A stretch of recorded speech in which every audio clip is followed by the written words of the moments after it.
Welcome to the podcast, dude. Hold on. Hold it. Welcome to the freaking podcast, dude. Your boy's rasped out. Welcome to the Chronicles of Guero Fantazma. I'm rasped out. Your boy's got the rasp. I sound like this is going to be rough getting through, but I wanted to do one because it's been a while.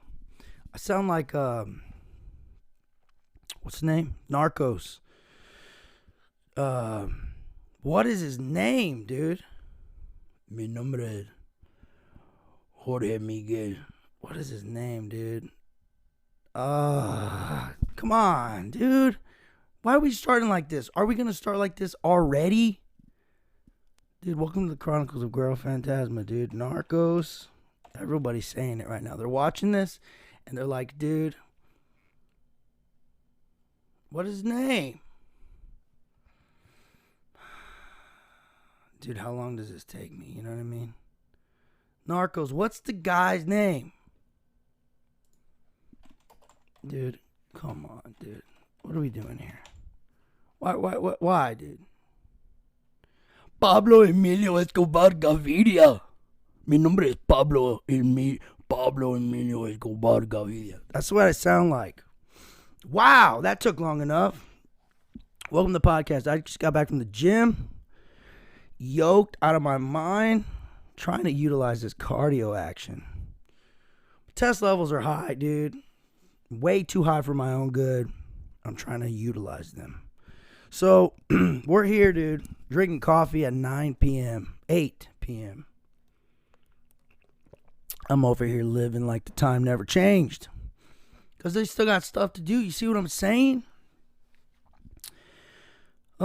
So I just wanted to hop on here, get a little podcast going, get a little set it up for the next ones. I just barely posted one up yesterday. It took me a while to edit it. I was having trouble with the editing. It's taking me a while. I don't know what was going on. It kept like mixing down and then not being like the whole thing. And then I would post it up on YouTube, and it was like a 30-minute podcast, and it would only be like 24 minutes. And they would just cut off. I'm like, dude, what's going on here? You know? And my body is still heated, so I keep fogging up my glasses. But I need them to see that this is not a mere accessory, I promise, okay? You know what's crazy? I actually went through something about a year ago. I had, out of nowhere, I'm glistening right now, dude. Your boy's got that glisten. Glisten up, baby, glisten up. I need you to glisten to me right now. Boom. Okay. About a year ago, turns out with stress, if anybody's dealing with this might be a good little thing to notate. If you got a lot of stress going on, you need to quit that. Listen, you need to quit that. And I know it's hard because that's what people were telling me. I'd go and they said, well, you must be stressed out because I was going through these symptoms and I didn't know what was going on. My vision. My left eye completely went blurry on me. It was bad. Couldn't see. I couldn't make out detail, which was pretty crazy. So if I closed my right eye, my left eye was just blurry. So driving was scary. When it first happened, it happened pretty quick. And then I just remember like it was just blurry. And I was like, dude, what the heck? So it was rough. Eventually I kind of got used to it, which was horrible. But I would go to the eye doctor, and another hate for doctors. They'd run a couple tests on me that were expensive as heck because insurances only pay so much and these things are ridiculously expensive. It was like a damn video game. They put you in this little eye thing and you're looking at it and it's like a little red cross like you're about to shoot somebody. And I would go to this test. They dilate my eyes. I couldn't see nothing. And turns out it would come out like they would say, they would see visibly that there's like fluid in my eye. So they diagnosed me with central serous retinopathy. And that's something that, I don't know, just happens with stress. The guy was like, you're too young to be going through this. I'm like, dude, you're telling me. And I was like, okay, was there any, the first eye doctor I went to, he was like, we can C, it should heal on its own 3 to 6 months. So 4 months went by. I went back to him. Still blurry as heck. Couldn't see nothing. Turns out, yeah, he was like, well, it looks like it's getting better. And I was like, well, I still can't see, right? It's still super blurry. I've gotten kind of used to it, I guess. But he was like, it looks like it's healing, right? So he's like, let's set you up with another appointment 3 months from now. And 3 months went by. I went back. He was like, because we can always do surgery. It's like a laser, cold laser. It seals up that vessel in the back so you don't get fluid drainage to the front and it won't be blurry, supposedly. This is what this guy told me. He was in San Antonio. So I went back to him and I'm like, still can't see anything, dude, but I was kind of skeptical about the procedure. I was like, I don't know yet.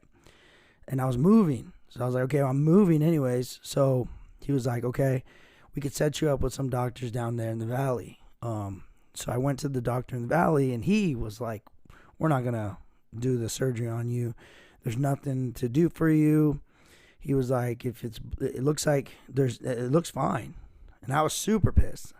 So every time I go, they run these tests, and it was like $700-800 every time for me, out of pocket.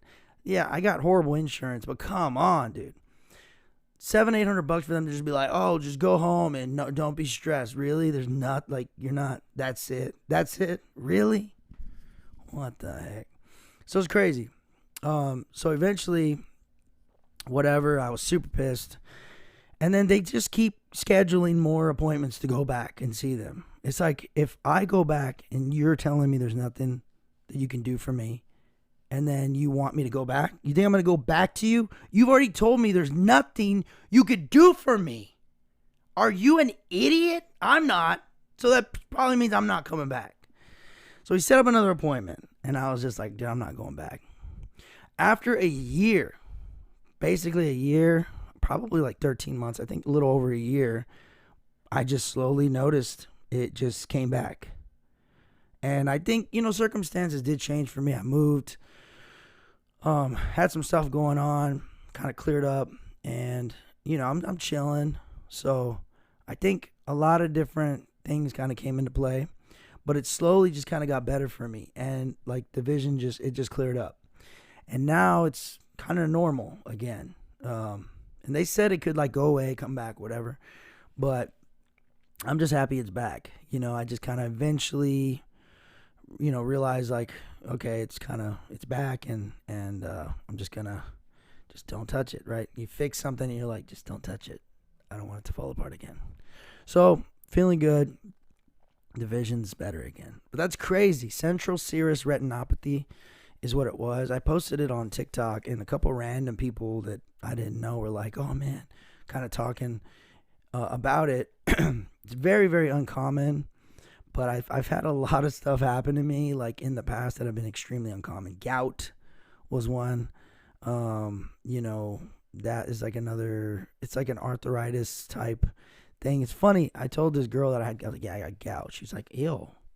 It sounds like that stinks. I'm like, I guess.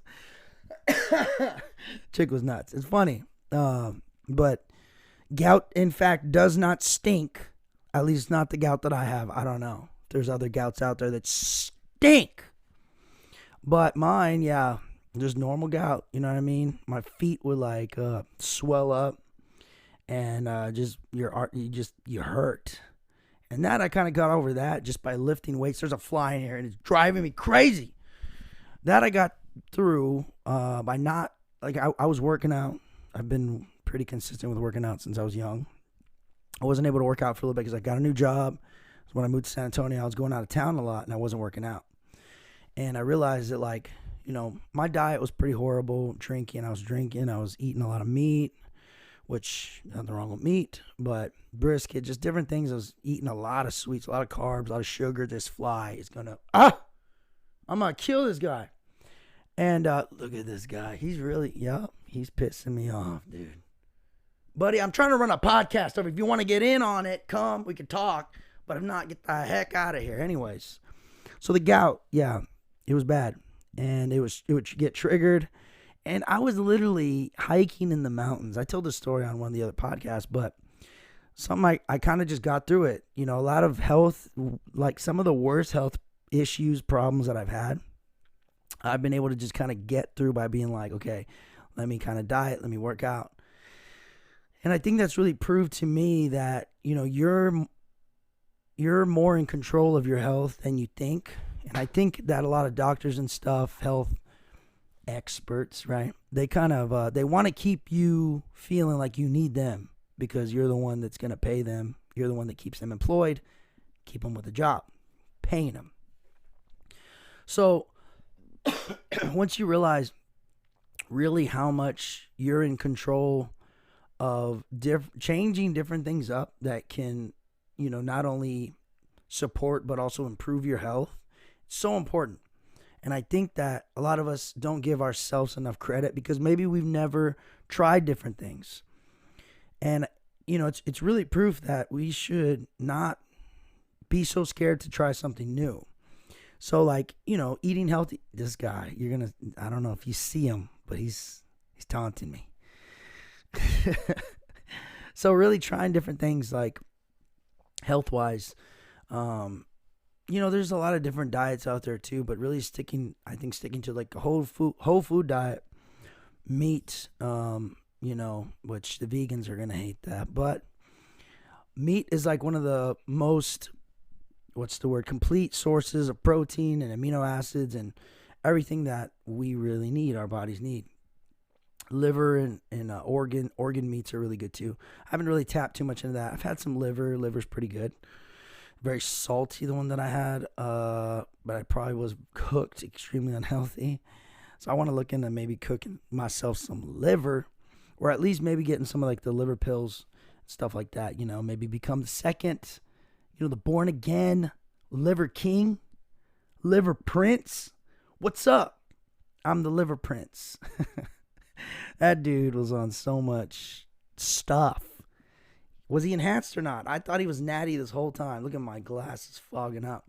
I thought that boy was natty. If you thought for an instant, for a second, that the Liver King was natural,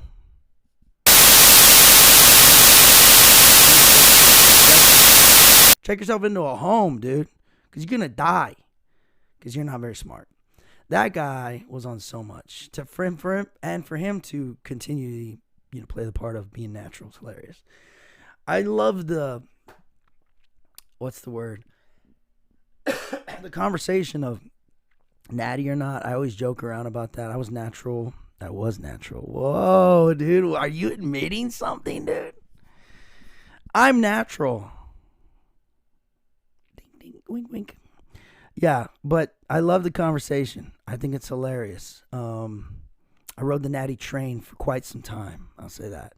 And when I did feel like, I don't know, some people, they always think. There's this guy in my gym, JP, I'm calling him out. He'd be like, nah, dude, nah. And then I would joke around him. I said, yeah, my coach. I would just constantly refer to my coach. And he was like, you don't have a coach. I had a coach for a little bit. Then I started training with a guy, Big Lee, shout out Big Lee. But then I would just tell him, oh, man, my coach has me on this program. He's like, dude, what are you on? I said, nah, dude, my coach. He's got me up through this stuff. And then he'd be like, nah, dude. And I said, listen, if you want to talk to my coach, I can bring him next time. I said, he comes in a little bottle about that big. He was like, I knew it. Dude, this guy was a big dude. He's about 250, 6'2" maybe. But he wanted to deadlift with me one time. He would catch a lot of heat. A lot of people, you know, there's a lot of power lifters at the gym I used to go to. Shout out Joe's Gym in San Antonio, Texas. There's a lot of dudes that were like, you know, training for powerlifting meets and whatnot. And, you know, having somebody there lifting with you when you're trying to run through, you know, a routine with percentages and whatnot, it's kind of like, you know, they're trying to load their weight. It's like, it's not the same. If you're a bro lifter and you're going and then you're like, you know, kind of inviting yourself into someone else's space when they're doing their thing, it's not the greatest gym etiquette is what I'll say. So this guy, anyways, fine. He was a cool guy. I think he just didn't have a lot of awareness. I'll say that. Nothing wrong with him. He's a good guy, right? But yeah, he would get offended. And one time, me, I'm kind of like in between. I was in between a bro lifter and a power lifter. I never competed, so I don't call myself a legit power lifter. I show respect, you know what I mean, for the true power lifters out there. But he tried to keep up with me one time, and he tells a story this way. He's told a couple of people that I know. He's like, yeah, dude, we're deadlifting, and I was just trying to work up to a heavy single like I would normally do. And, we just kept throwing on weight. And then finally at the end, I think I hit over 600, I think. And I don't know what he hit. He couldn't, I think he tapped out at like 585, maybe over, maybe 6. But I surpassed him. And he was like, dude, what the hell, man? Like, I don't understand. And, yeah, it's a cool story because there's this big jack dude and then me looking like a normal dude, especially then. Your boy was chubbed out, drinking quite a bit, retaining a lot of water, possibly extremely inflamed, because I really was walking around all the time with inflammation everywhere.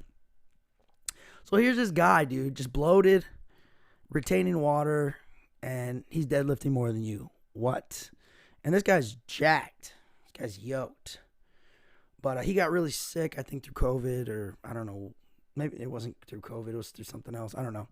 But he came back. He's yacked now. This damn fly, dude. But anyways, yeah, it's just a cool story to tell. I'm not strong anymore. So I have to talk about the old days, like those old washed up guys that are bugging people at the gym. Man, I remember when I used to deadlift 600 pounds. Telling that young kid who's there just barely hitting 600, and he's probably going to get way stronger than you ever were, George Guero. I got to relive the old days, dude. It's like Napoleon Dynamite, dude. I remember when I used to be able to throw a football over the mountains. I got to relive the old days. No, I'm coming back, dude. I'm feeling good lately. Feeling good right now, actually. Sweaty as heck. Your boy hit 20 minutes of cardio, dude. That's a PR. It's a PR for me. It's a very embarrassing PR, but it is in fact a PR, dude. Okay? And then I hit 15 minutes of sauna. Thank goodness the sauna was nice and hot when I walked in. I said it ain't usually hot until I show up. Damn! It's hot right now. I like that.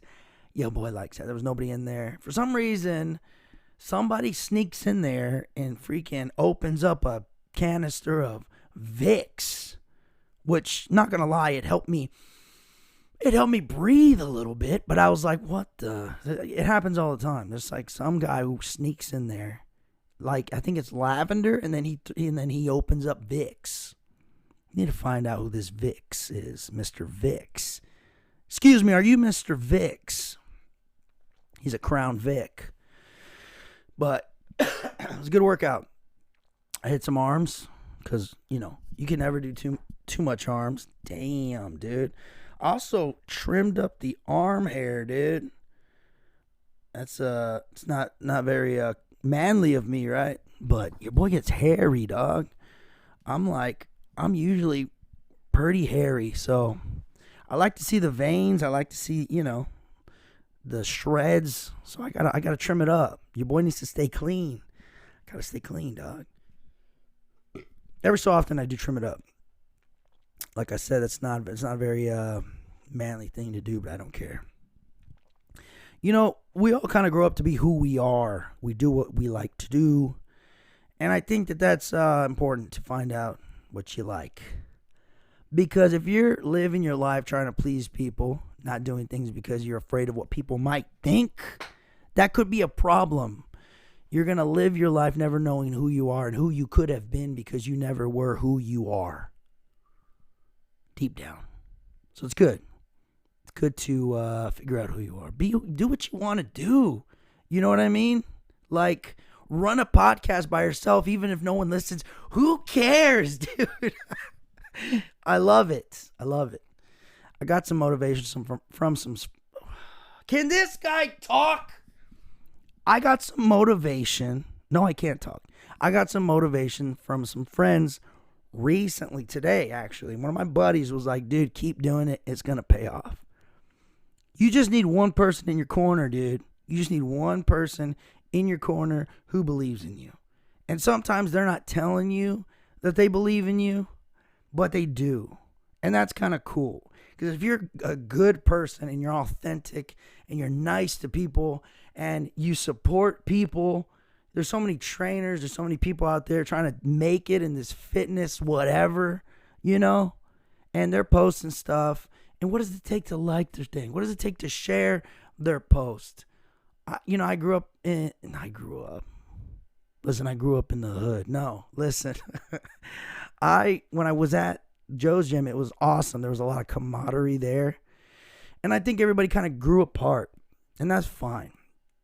But, I do remember the times when everybody was extremely supportive of everyone else. I'm not saying, I'm not taking shots at anybody.